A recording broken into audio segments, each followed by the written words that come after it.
Assalamualaikum warahmatullahi wabarakatuh. Salam sejahtera bagi kita semua. Pada mata kuliah komunikasi dan negosiasi bisnis kali ini, kita akan membahas perencanaan pesan-pesan bisnis,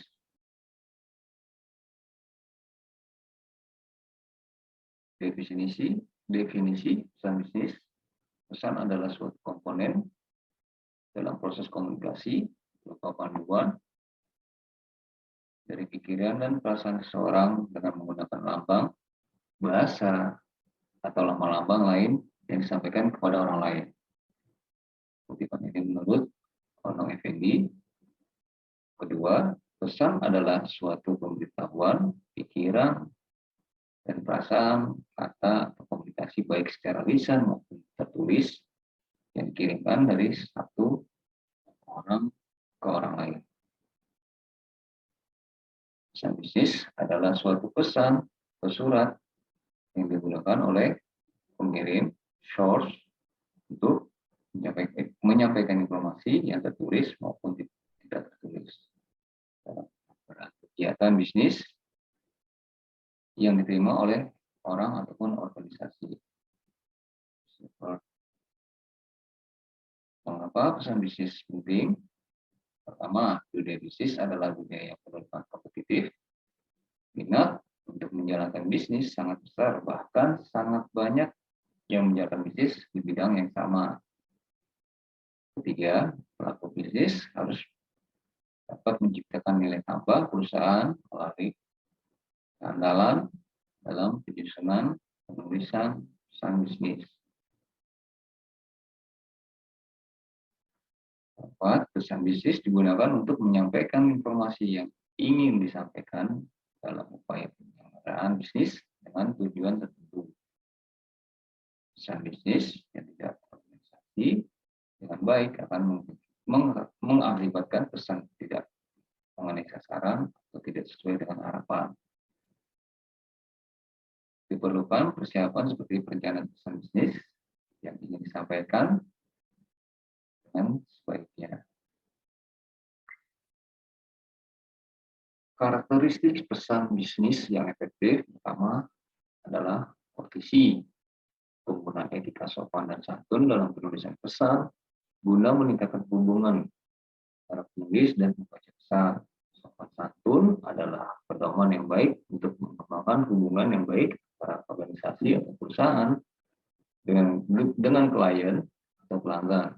Sopan santun termasuk menunjukkan pertimbangan pada perasaan, posisi, dan minat pembaca. Kedua adalah koreknis, surat ataupun dokumen yang ditulis bebas dari kesalahan baik. Yang ketiga, ejaan, keterangan, kata-kata, dan lain-lain. Pesan haruslah menarik dan bersih sehingga membuat suasana hati yang baik untuk membacanya.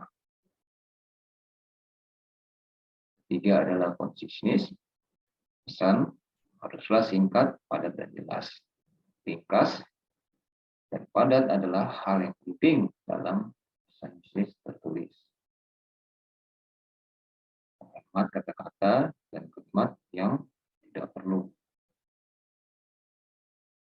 Berarti pesan berisi informasi yang jelas dengan bahasa yang jelas sehingga membaca dapat mudah memahami pesan-pesan. Jika pesan kurang jelas akan membuat frustasi dan membingungkan. Kelima adalah koreknis, menyajikan informasi secara spesifik dan pasti, tidak berisi kata-kata yang akan membuat salah paham membaca. Keenam adalah konkretnis.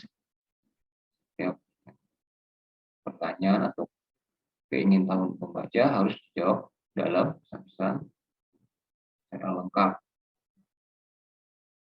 Menurut Buffy et al. 2003, pesan bisnis dikatakan efektif maka harus memiliki karakteristik purposeful.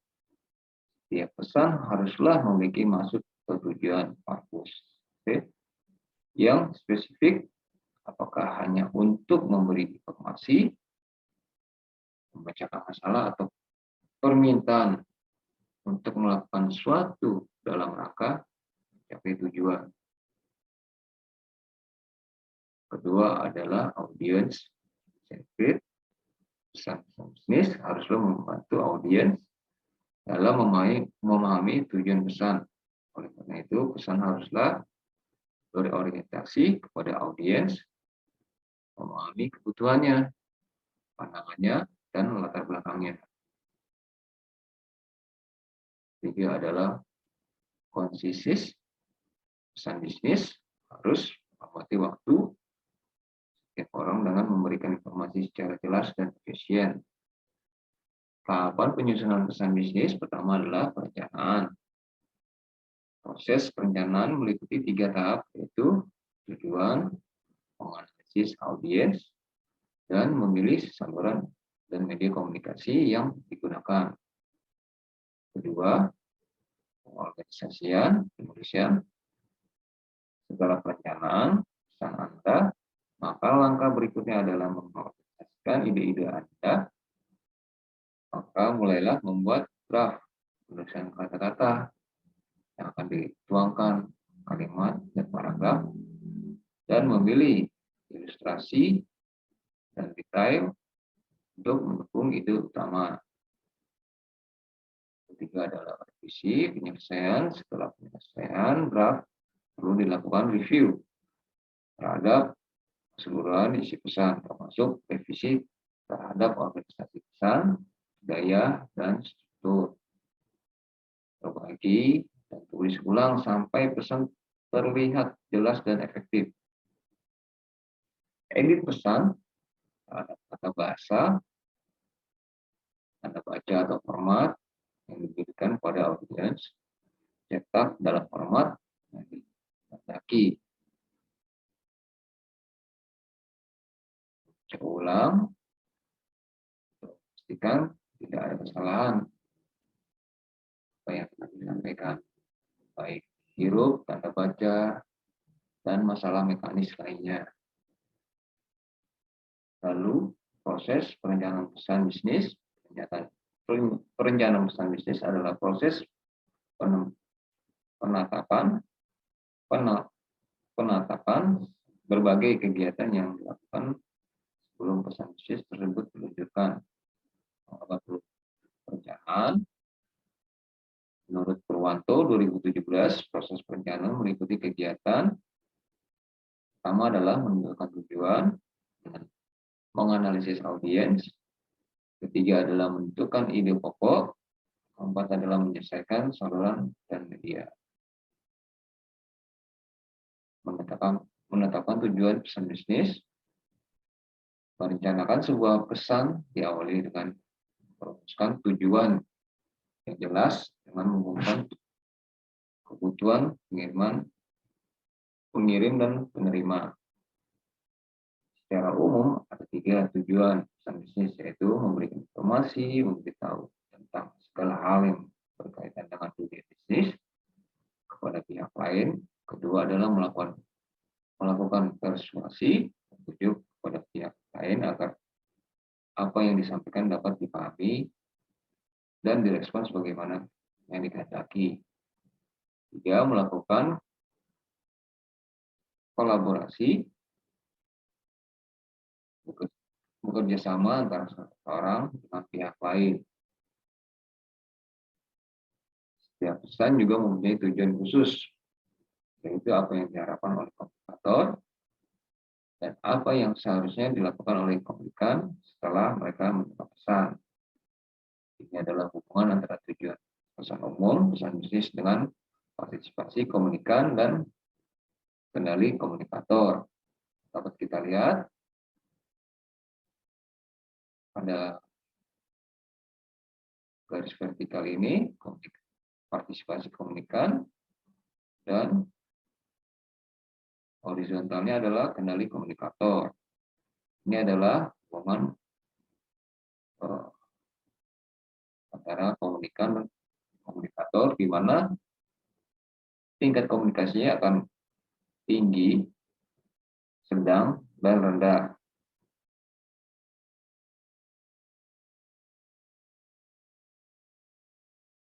Tujuan pesan bisnis dikatakan jelas dan bermakna apabila dapat menjawab 5 pertanyaan. Dikutip dari Buffy dan Hill 2009, pertama, apakah segala sesuatu akan berubah sebagai akibat dari pesan yang akan dikirimkan? Kedua, apakah tujuan pesan tersebut realistik? Tiga, apakah waktu? Keempat, apakah pesan disampaikan oleh orang-orang yang tepat? Kelima, apakah pesan dapat diterima organisasi Anda? Bila menjawabnya sebaliknya, maka tunda atau batalkan untuk mengirimnya. Ini adalah analisis audiens. Di mana analisis audiens merupakan proses pemeriksaan seluruh faktor objektif empiris yang berkaitan dengan komunikan audiens, bisa individu, bisa organisasi. Tujuannya untuk mengidentifikasi kebutuhan audiens dan memprediksi reaksinya terhadap pesan. Kegiatan dalam analisis audiens berikut. Pertama adalah mengembangkan profil audiens, memenuhi kebutuhan informasi audiens, memuaskan kebutuhan motivasional audiens. Lalu metode yang dapat digunakan analisis audiens adalah pengamatan atau observasi, atau wawancara, atau survei.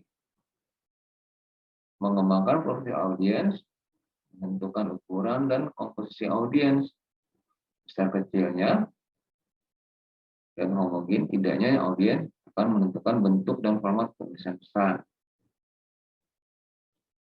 Kedua adalah mengenali audiens utama, kenali dan pastikan orang yang paling berpengaruh atau bertindak sebagai pengambil keputusan.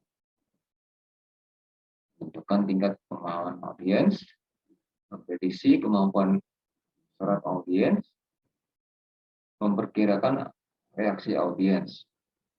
Untuk menghindari kritik dan perdebatan pesan bisnis, perlu dilengkapi argumentasi yang didukung bukti yang memadai dan diakhiri kesimpulan dan rekomendasi.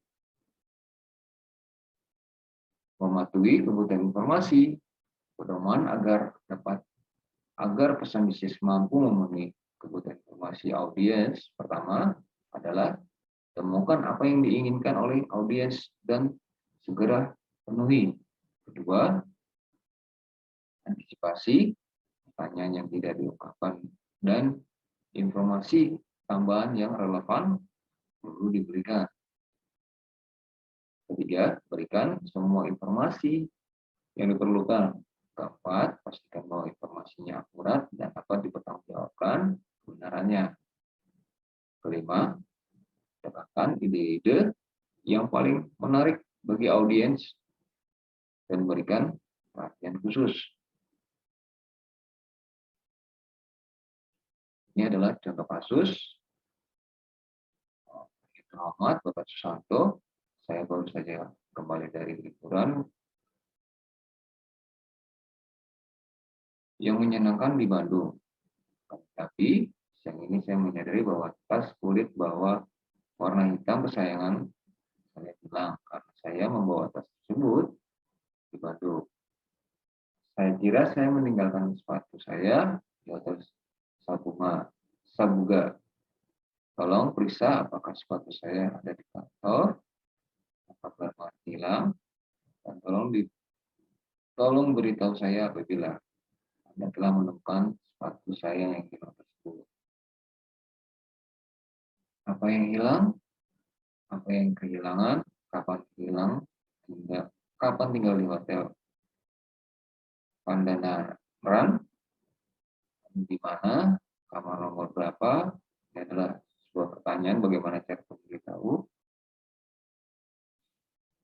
Memenuhi kebutuhan motivasional audiens. Pertama adalah pesan yang bertujuan membujuk dan bekerja sama, sering seringkali gagal mengubah keyakinan atau perilaku audiens. Kedua, agar kebutuhan motivasional terpenuhi, maka cara yang dapat dilakukan pertama, memberikan argumentasi yang rasional yang dapat diterima oleh audiens. Bawaan rasional didasarkan pada asumsi bahwa manusia sebagai pribadi rasional selalu berdasarkan setiap tindakannya pada logika.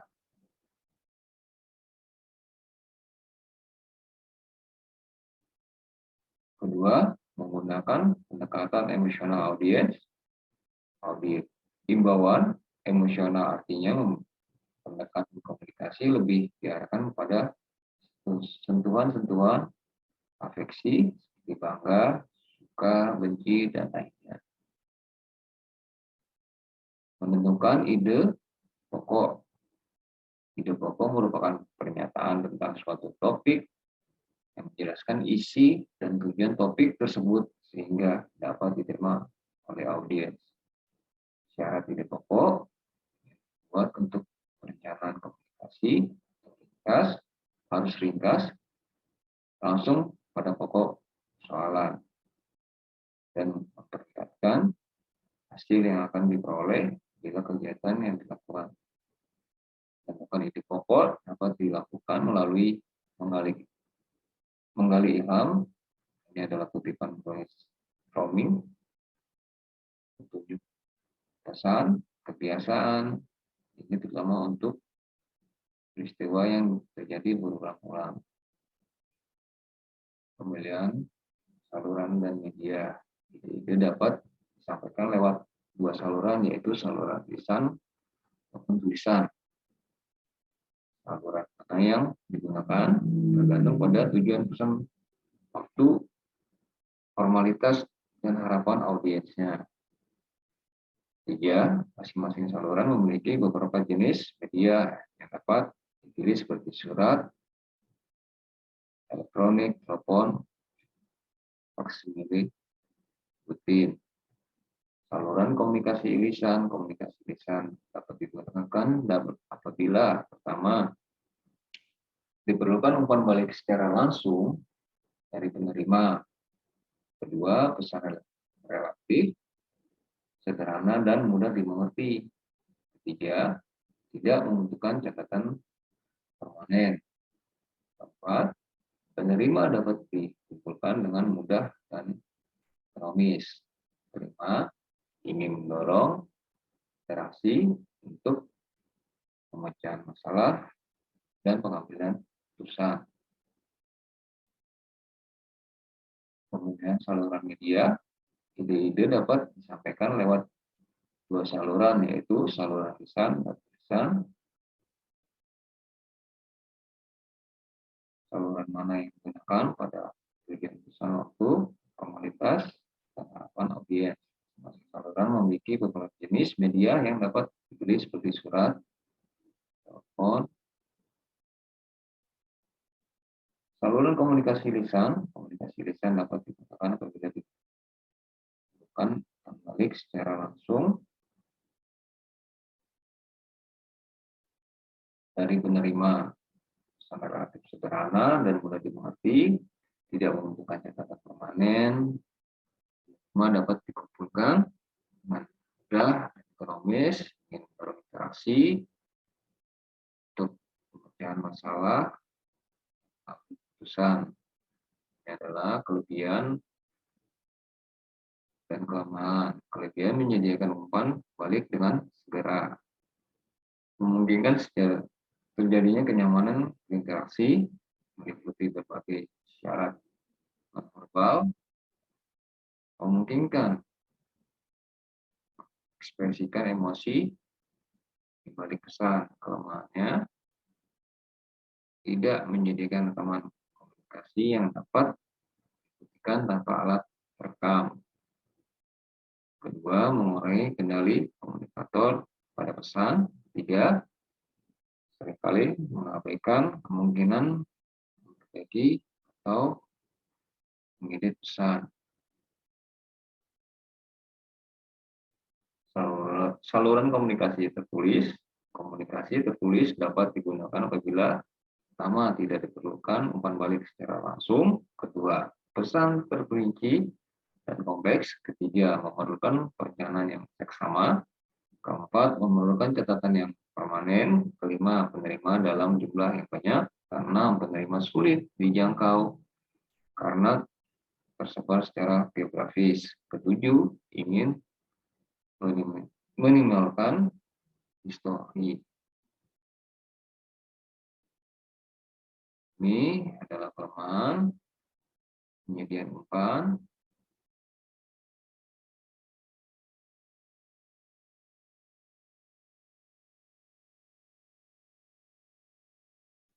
Kelebihan kemungkinan membuat perencanaan, mengendalikan pesan, meninggalkan bukti yang dapat diversifikasi, minimalkan distorsi pesan, dapat menjangkau penerima yang secara geografis atau jauh. Kelemahannya adalah membutuhkan waktu untuk umpan balik, kekurangan isyarat nonverbal, membutuhkan keterampilan khusus dalam menyampaikan dan memproduksinya. Terakhir adalah membutuhkan banyak sumber daya untuk membuat dan mendistribusikannya. Jenis-jenis media dan saluran pesan. Saluran lisan adalah percakapan tetap, tatap muka, pidato, rapat, dan lain-lain. Kedua adalah telepon. Ketiga adalah audio, TV, komputer. Keempat adalah telekonferensi. Kelima adalah video conference. Lalu saluran tertulis, surat, memo, laporan, selebaran, proposal. Lalu kedua ada email. Lalu ada SMS, melalui telepon, komputer, fax, telegram, pos biasanya, dan khusus. Kelebihannya adalah memungkinkan membuat rencana, mengendalikan pesan. Kedua adalah meninggalkan bukti yang dapat diverifikasi. Keempat adalah meminimalkan distorsi pesan. Keempat adalah menjangkau penerima yang secara geografis jauh. Kelemahan pertama adalah membutuhkan waktu untuk umpan balik. Kedua adalah kekurangan isyarat nonverbal. Ketiga adalah membutuhkan keterampilan khusus dalam menyampaikan dan memproduksinya. Keempat adalah membutuhkan banyak sumber daya untuk membuat dan mendistribusikannya. Nah, ini adalah jenis media dan saluran pesan. Saluran lisan, percakapan tetap, tatap muka, telepon, audio, telekonferensi, video conference, saluran tulis, surat, memo, email, telepon, fax, telegram, pos biasa, dan khusus. Pertimbangan dalam pemilihan pesan pertama adalah kekayaan sebuah media, yaitu kemampuan media untuk menyampaikan pesan, memfasilitasi umpan balik. Kedua adalah formalitas sebuah pesan. Ketiga adalah keterbatasan ya. Keempat adalah tujuan pengirim. Kelima adalah urgensi dan biaya. Frekuensi harapan penerima. Perbandingan kekayaan media. Ini adalah tatap muka, termasuk percakapan, rapat, presentasi, video conference. Lebih kaya arah naik kanan, ada telepon dan email, termasuk voicemail dan teleconference. Kiri adalah arahnya dokumen tidak beralamat. Kategorinya adalah pamflet, rutin, laporan standar. termasuk catatan, memo, surat, email.